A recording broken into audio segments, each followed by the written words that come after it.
राम राम सभी मेरे प्यारे भक्तों को। आज मैं बाबा नीम करोली की एक आपको स्टोरी सुनाने जा रही हूँ। आपको पता है बाबा जी कैंची धाम में विराजमान हैं। बाबा जी के बहुत सारे मंदिर हैं, फर्रुखाबाद में है, लखनऊ में है, वृंदावन में है और कैंची धाम में भी है। बाबा जी अपने सभी भक्तों की विश पूरी करते हैं अगर आप सच्चे हृदय से बाबा जी को याद करते हैं।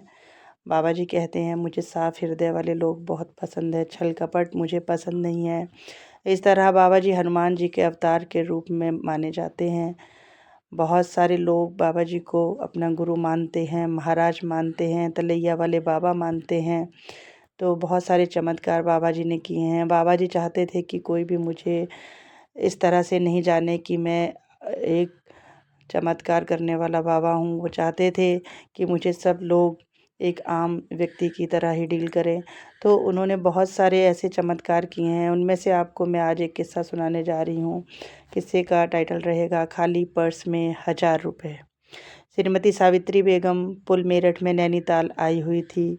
एक दिन दर्शन करने वह बाबा जी के कैंची धाम गई।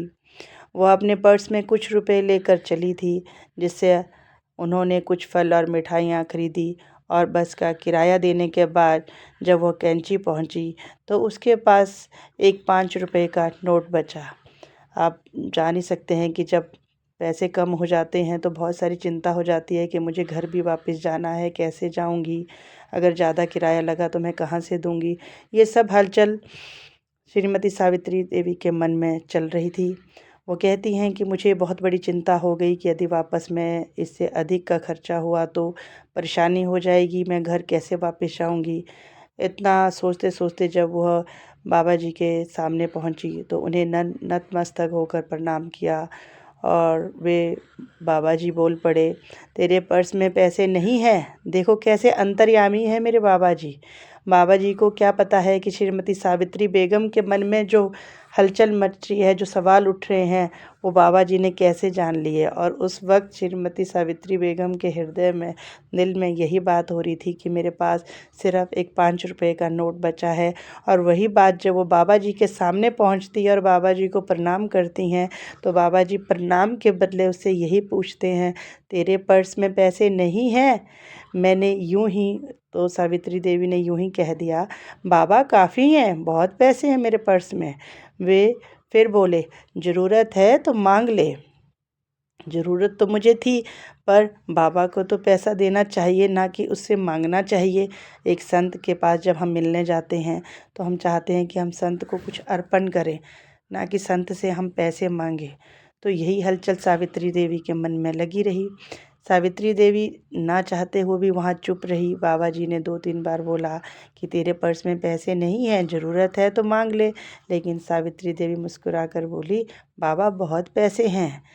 जैसे ही लौटते बार उस 5 के नोट से टिकट लिया, घर जाने के लिए वो बस में बैठी और पर्स खोल के जब वो टिकट लेने लगी तो क्या देखती है कि मेरे पास तो 5 रुपए का नोट है।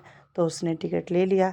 घर आकर जब उसने पर्स खोला, दूसरी जेब पर्स की देखी तो उसने दूसरे खाने में 100-100 रुपए के 10 नोट मिले। तो उसकी आंखों से आंसू बह गए। उसे लगा कि मेरे बाबा को सब पता है कि मेरे पास पैसे नहीं हैं और मुझे मांगने को बोला, मैं मांग नहीं पाई और बाबा ने मुझ पर इतना उपकार कर दिया। मैं उधार हूँ बाबा की अलौकिक शक्ति के। इस खेल से चकित रह गई और आंखों से अश्रुधारा बहे जा रही थी। कहती है, बाबा आप तो मेरे परमपिता परमेश्वर हैं। आपने मेरे हृदय की हलचल को, हृदय में जो मेरे हलचल थी कि मैं 5 रुपए से घर पहुंच पाऊंगी या नहीं, लेकिन बस वाले भैया ने भी 5 रुपए का ही टिकट दिया। लेकिन पता नहीं घर पहुंचते ही जैसे मैं पर्स को रखने लगी तो पर्स मैंने खोल के देख लिया। खोल के देखा तो उसमें 100-100 रुपए के नोट थे।